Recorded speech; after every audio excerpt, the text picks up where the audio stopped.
በስመ አብ ወወልድ ወመንፈስ ቅዱስ አሃዱ አምላክ አሜን። ስምህን ለመጥራት ለማመስገን ያበቃ አምላክ ክብር ምስጋና ይድረስህ እስከ ዘላለሙ አሜን። መዝሙር 1 በክፎች ምክር ያልሄደ በኃጥአን መንገድ ያልቆመ በዋዘኞቹም ወንበር ያልተቀመጠ ነገር ግን የእግዚአብሔርን ሕግ የሚወድ ሕጉንም በመዓልትም በሌሊትም የሚያነብ ምስጉን ነው። የጀመረውንም ሁሉ የሚፈጽም እርሱም በውሃ ፈሳሾች ዳር እንደተተከለች ፍሬዋን በየጊዜዋ እንደምትሰጥ ቅጠሏም በማይረግፍ ተክል ይሆናል። የሚሠራውም ሁሉ ይከናወንለታል። ኃጥአን ግን እንዲህ አይደሉም፣ ነፋስ ከምድር ፊት እንደሚጠርገው ትቢያ ናቸው እንጂ። ስለዚህ ክፉዎች ከጥፋት አይድኑም፣ ኃጥአንም በምክረ ጻድቃን አይሄዱም። እግዚአብሔር የጻድቃንን መንገድ ያውቃልና የክፉዎች መንገድ ግን ትጠፋለች። መዝሙር 22 እግዚአብሔር እረኛዬ ነው፣ የሚያሳጣኝም የለም። በለመለመ መስክ ያሳድረኛል፣ በዕረፍት ውኃም ዘንድ ይመራኛል።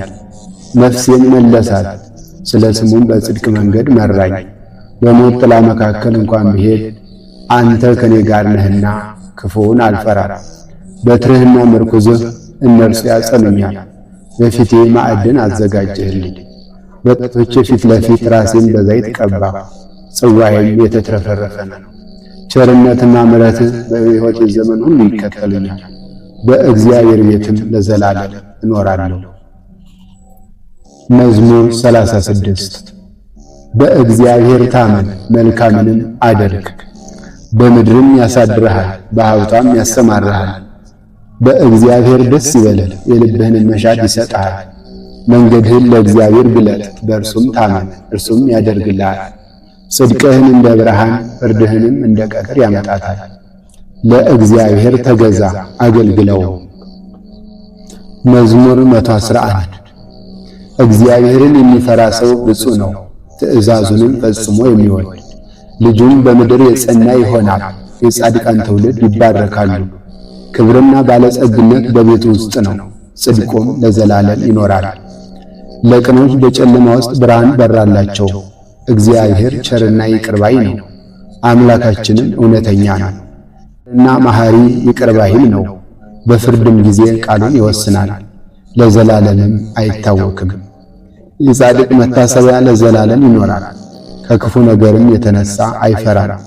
በእግዚአብሔር ለማመን ልቦናው ትጉህ ነው፣ ልቡ የጸና ነው፣ ለዘላለምም አይታወክም። ጠላቶቹ ጠፍተው እስኪያይ ድረስ ገንዘቡን ለድሃ ሰጠ በተነ፣ ጽድቁም ለዘላለም ይኖራል። ስልጣኑ ከብሮ ገንኖ ይታያል፣ ኃጥእም ይህን አይቶ ይቆጫል። ጥርሱንም እያፋጨ እንደ ሰም ይቀልጣል፣ የኃጢአተኞች ምኞት ትጠፋለች። እግዚአብሔርን የሚፈሩት ሁሉ ንዑዳን ክቡራን ናቸው፣ በመንገዶቹም የሚሄዱ። የድካምን ፍሬ ተመገብ፣ እንዲህ ያደረግ እንደሆነ ንዑድ ክቡር ነህ፣ መልካምም ይሆንልሃል። ሚስትህ በቤትህ አዳራሽ እንደተወደደ ወይን ናት። ማዕድህን ከበው የሚመገቡ ልጆችህ እንደ አዲስ ተክል ዘይት ናቸው። እነሆ እግዚአብሔርን የሚፈራ ሰው እንዲህ ይባረካል። እግዚአብሔር ከጽዮን ይባርክህ፣ የኢየሩሳሌም መልካምነቷን ታያለህ። በሕይወት ዘመን ሁሉ የልጅ ልጆችህን ታያለህ። ሰላም በእስራኤል ላይ ይሁን እስከ ዘላለሙ አሜን። ስብሐት ለአብ ወወልድ ወመንፈስ ቅዱስ ለዓለም ወለዓለም ዓለም አሜን።